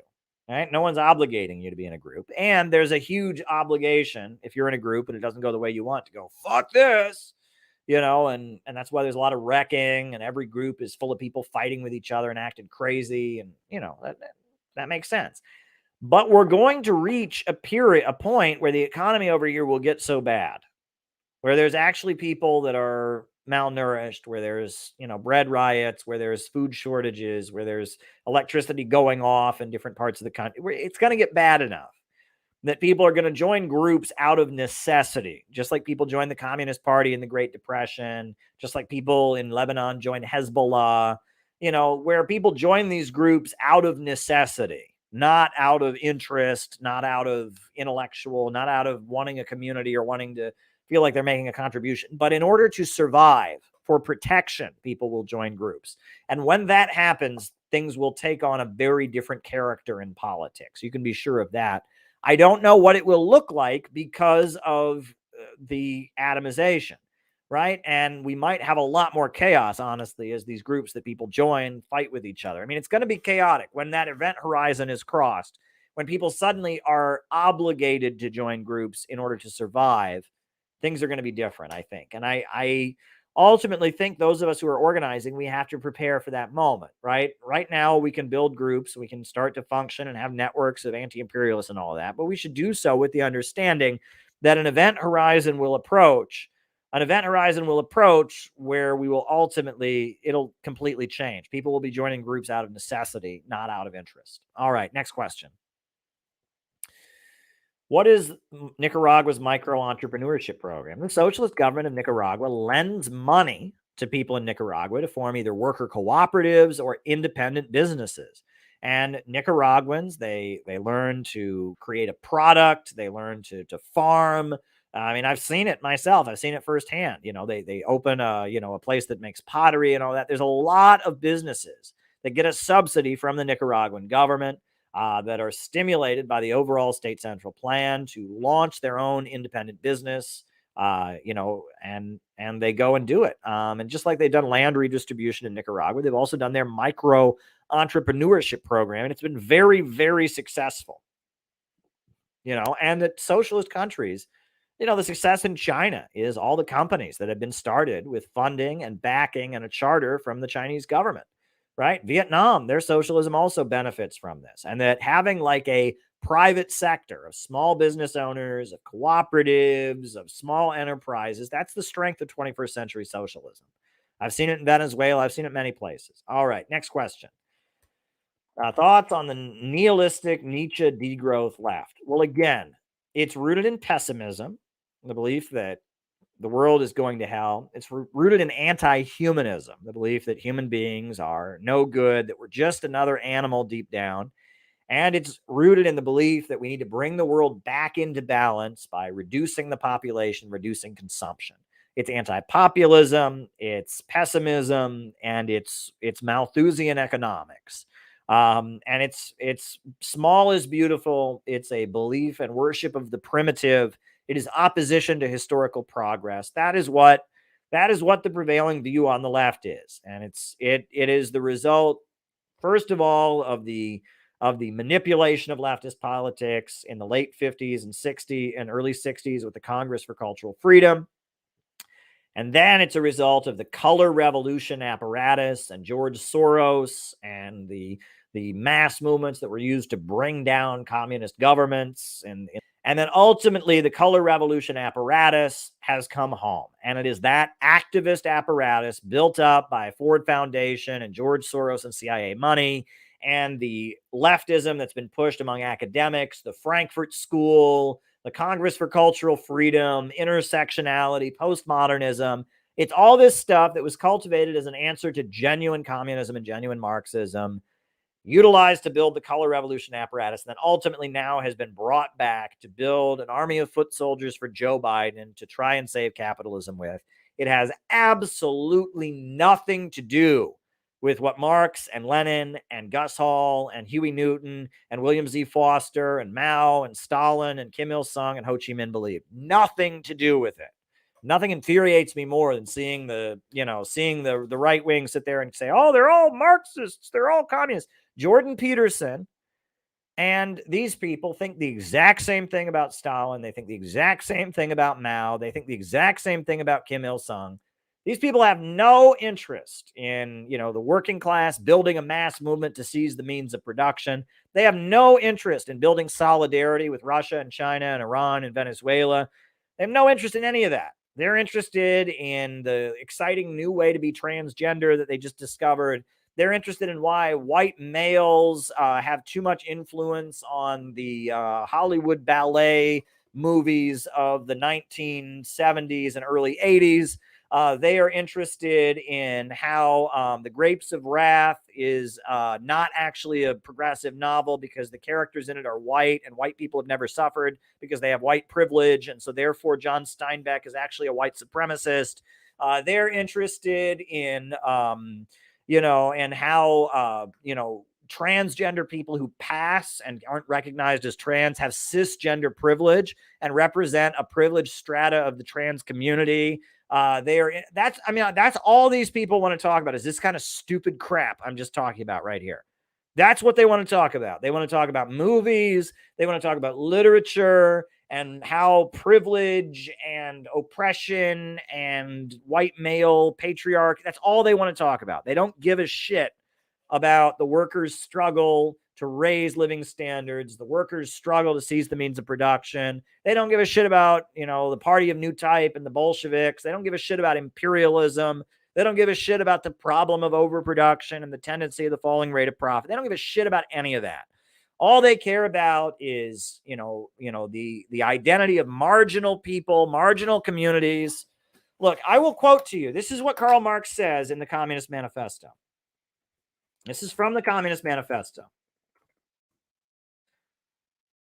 I'm going to read to you a quote from the Communist Manifesto that, again, like none of these people have ever read it.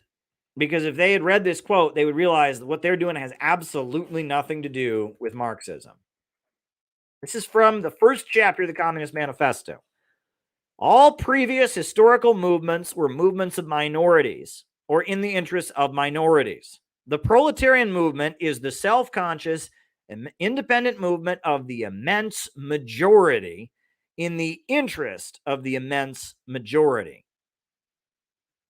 We are majoritarians here. We are fighting for the immense majority of humanity. And yes, that means lifting up those who have been marginalized. That means getting rid of racism, getting rid of discrimination against various groups, lifting up and building a community of mankind, not letting the capitalists divide us, tearing down national barriers, building international solidarity and unity of the people. But communism, it says in chapter 1, a movement of the immense majority. So that is not a movement to figure out how the, cisgender, the cis privileged trans people who pass are not as oppressed as the trans people who don't pass. It's not a movement to figure out how Puerto Rican queers are being oppressed by Vladimir Putin and his white male cis patriarch. That's not what it's about. Okay? We are interested in breaking down any form of oppression. We are interested in building solidarity. We are interested in lifting up those who have been degraded. We're interested in tearing down barriers. But we are building a mass movement of the immense majority, right? These people hate the immense majority. They think that the immense majority is the enemy, right? These people are only interested in more and more obscure minorities, right? It's not enough. It's not enough to just support the LGBT community. They want to support the trans community. Not enough to support the trans community. They want to support the trans community, the people that are non-binary. No, it's not enough just to support the non-binary. They want to support the non-binary people who don't pass and therefore have cis privilege. It's every minority group gets atomized into smaller minority groups. And every minority group that gets atomized, they want to break it down any further. They are against any collective identity. It's all about breaking down and deconstructing any mass popular narrative. And they openly say so. They openly say so. If you read the postmodern philosophers, they believe in deconstruction. They reject, right? Postmodernism is a rejection of any grand narrative of human history. Marxism is a grand narrative of human history. It says history is driven forward through class struggle, through trying to reach a higher mode of production, from hunter-gatherer civilization to slavery to feudalism and ultimately to capitalism and then to socialism. Postmodernism says there is no grand narrative. And it says that any attempt to impose a grand narrative is authoritarian and erasing. And it seeks to elevate different narratives to deconstruct grand narratives. It says the only good thing that you can do in this time, I believe it's Derrida, says the only good thing you can do is to deconstruct. It's about deconstruction. They're vandals. They want to tear things down. They want to rip apart. They want to atomize humanity. They want to isolate people. They want to break you down into a smaller and smaller group of people. They want you to fight with the smaller and smaller group of people. They want to atomize you into an isolated individual who is so weak and feeble that they can roll right over you. That's what they want. That's what they want. And that's what you need to understand. This stuff is not Marxism in any conceivable way. It's pessimistic, it's anti-human, it's atomizing, it's degrowth oriented, it opposes historical progress. This stuff is not Marxism. If you believe in degrowth, you are not a Marxist. If you believe in atomization of humanity, you are not a Marxist. Marxism is a movement of the immense majority in the interest of the immense majority. It is about the broad majority of humanity coming together to seize control of the means of production so that they can rationally organize the economy, so that growth can no longer be restricted, and that human creativity and human productivity and human innovation can soar to new heights. That's what Marxism is about. And what these people are preaching is not Marxism. Next question. Can China be considered Bonapartist? No, China is a socialist society. Bonapartism is a section of the capitalist class taking control and using the government to stabilize society. In China, you have the Chinese Communist Party, 90 million members, organized on, into the, as the vanguard representative of the labor class, the working class, the peasantry that has taken control of the state and is using the state to plan out the economy. It's not Bonapartism. Bonapartism is still capitalism with the government using a heavy hand to try and stabilize it, right? China is a socialist society with 5-year economic plans, with a huge number of state-run banks and state-run industries, with even a private sector that's heavily controlled by the Communist Party where there's no private property rights. China is a socialist society. It's not Bonapartism. Bonapartism, you could say Singapore is Bonapartism. Saudi Arabia is Bonapartism. You could say the Asian tiger countries are Bonapartism, but China is a socialist society. All right. Couldn't Louis Bonaparte be considered an example of reactionary socialism, as Marx discussed in the Communist Manifesto? And that question came from Keith. Well, Keith, I think that when Marx is talking about reactionary socialism in the Communist Manifesto, he's not talking about a system that comes into existence. He's talking about sentiments that people feel. Reactionary socialism is people that saw capitalism emerging from feudalism and wanted to go back to feudalism. They opposed capitalism in a conservative way. They were glorifying the traditional hierarchies and the spiritual power and the obedience and the stability of a feudal society. And they critiqued capitalism, but in a conservative or reactionary, often a very religious manner, glorifying feudalism. Reactionary socialism would be like Oswald Spengler. It would be like Ernst Juncker. It would be the anti-capitalist right wing. Julius Evola. That's kind of what he's talking about. He's not describing like a system. Louis Bonaparte presented himself as a progressive, didn't call himself a socialist, even though he was very much a result and someone who was very much, kind of influenced by the socialist movement of France. He didn't call himself a socialist, and he presented himself as kind of carrying the flame of the French Revolution. His opponents were the party of order, the conservatives, the monarchists, the traditionalists. Louis Bonaparte presented himself as a progressive. He presented himself as, a fighter for the working class, as a fighter for the rights of man and democratic liberties and the ideals of the French Revolution, liberté, égalité, fraternité. He presented himself as a modernist and a progressive. That's how he presented himself. So I wouldn't put him in the camp of reactionary socialism. However, the reforms he carried out were intended to stabilize capitalism, to save capitalism from itself. And there were some socialists who liked him. A lot of the more reformist and mild wings of the French socialist movement actually supported him because he did things like create an 8-hour workday, build railroads, provide hospitals for poor people.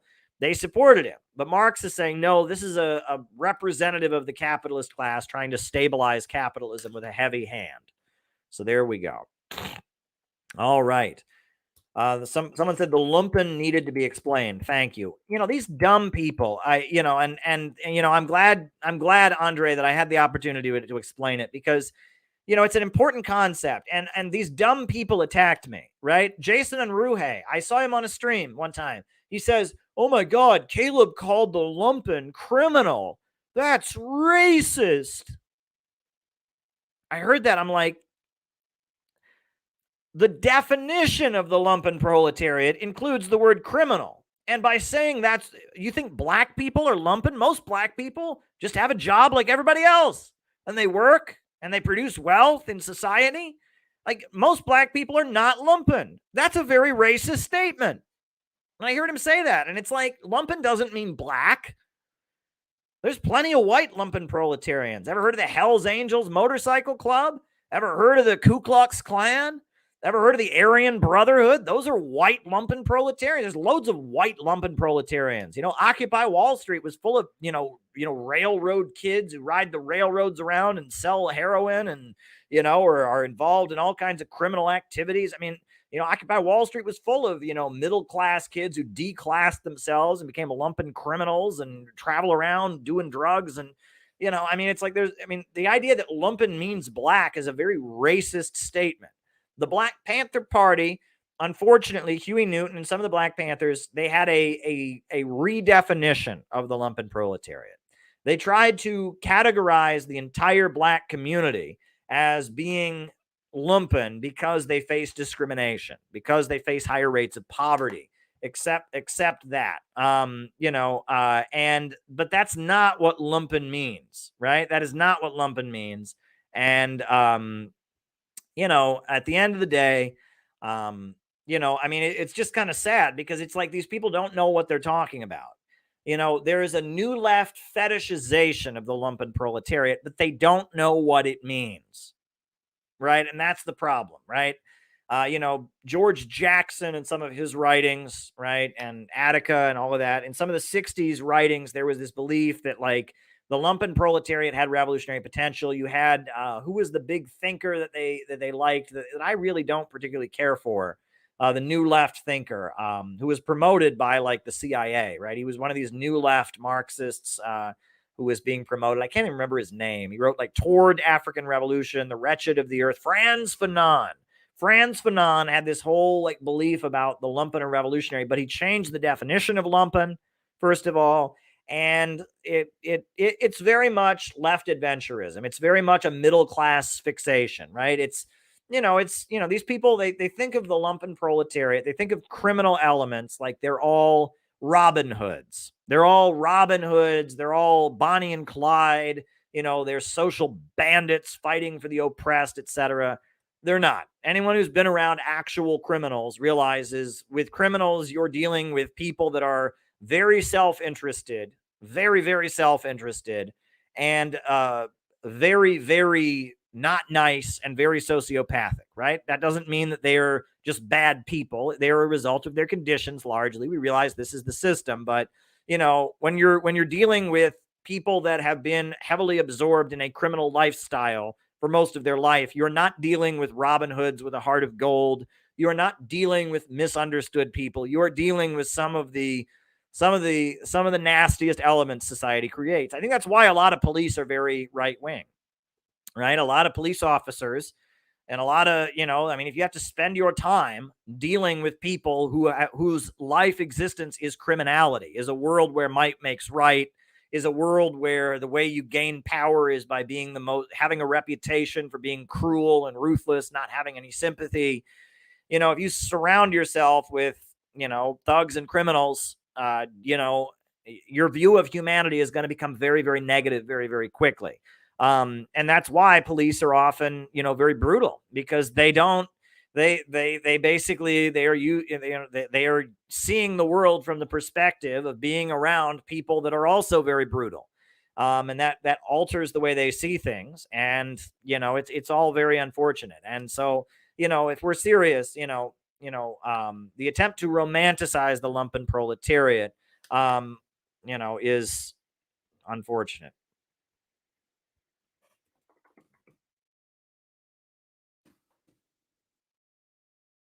All righty. What is the way that workers can use their phones that will negate? And I wrote that down. What is the way that workers can use their phones that will negate its current effects? I mean, I turn off the notifications on every app I don't need to use.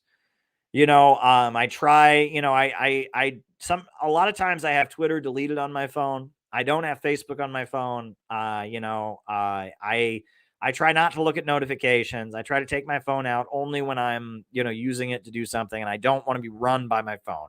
That would be my advice. If you want your phone to have not a big impact on you, turn off notifications. Notifications are a way your phone can just control you. Turn off notifications. That's my advice. Next question. How did the Bolsheviks differ from the Socialist Revolutionary Party, the SRs? The Socialist Revolutionary Party, those were the Narodniks. That means in Russian, the word Narodnaya refers to the people. Then the Narodniks were the peopleists, or the populists, but it has a different meaning. It was a political current that predated the Bolsheviks that was socialist. They wanted to create a non-capitalist society, but they believed that the peasantry would lead the revolution, not the workers, not the factory workers, but the peasants would lead the revolution. And they wanted to build like farm co-ops, farm cooperatives, collective enterprises of the peasantry. The main thinker associated with the Social Revolutionary Party and the Narodniks was Peter Kropotkin. And their view was basically the peasants would build voluntary associations where people would learn skilled trades or work the land voluntarily. And they did not believe the proletariat, the working class, would be the leaders of the revolution, would be the class that created the revolution. And they largely believed that voluntary associations and peasant uprisings, peasant revolts, peasant land seizures, peasant communes was the future. They were a major revolutionary current that predated Marxism and Bolshevism in Russia, and they split at the time of the revolution. The right Social Revolutionary Party opposed the Bolsheviks, and the left Socialist Revolutionary Party supported the Bolsheviks. Eventually, though, the left Socialist Revolutionary Party was outlawed because it engaged in some armed uprisings against the Bolsheviks. But they were one of the parties that originally supported the Bolsheviks. So there you go. There you go. All right. There are limits to alliances.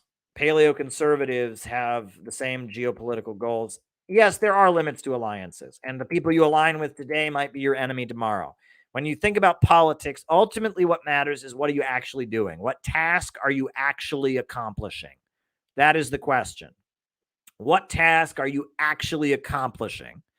And when you accomplish that task, you're going to have allies in order to carry that task out and to accomplish it. And that's really what matters. All right, next questions. Why do people say China is capitalist? Well, generally, people say China is capitalist, the people who make that argument, because they say that there's a big private sector in China. There's a lot of private businesses, private enterprises, and they believe that socialism is synonymous with state ownership. And they argue that, look, in China, there's a lot of billionaires, there's a lot of wealth inequality, there's a lot of private businesses, and that's capitalism. Well, that's not the definition of capitalism. Capitalism is when the economy is organized to serve profits, when you don't have an overall central plan and vision to ensure growth, when you don't have 5-year plans, where you don't have state-run industries. Capitalism is the rule of profits. It's profits in command. It's the anarchy of production. However, a lot of people think that, we're taught in school, America's half socialist because we have a post office, because we have Social Security. We're also taught that capitalism means income inequality. When some people have more money than other people, that's capitalism. And you have a lot of private enterprises in China, and you have a lot of income inequality. A lot of people in China are millionaires and billionaires, and there's a lot of people in China who don't have much. That is not the definition of capitalism. Capitalism is production organized for profit, and it has certain problems with it. But when people don't understand that, that's why they make that point. All right, folks, it's been fun. I'll probably be back tomorrow night. Best wishes. Have a good night. I'm putting on the closing music.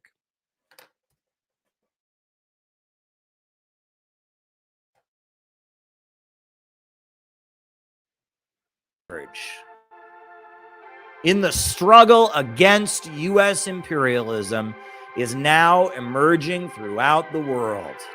Ever since World War II, U.S. imperialism and its followers have been continuously launching wars of aggression. But the people of various countries have been continuously waging revolutionary wars to defeat their aggression. And while the danger of a new world war still exists, and the people of all countries must get prepared, revolution is the main trend in the world today.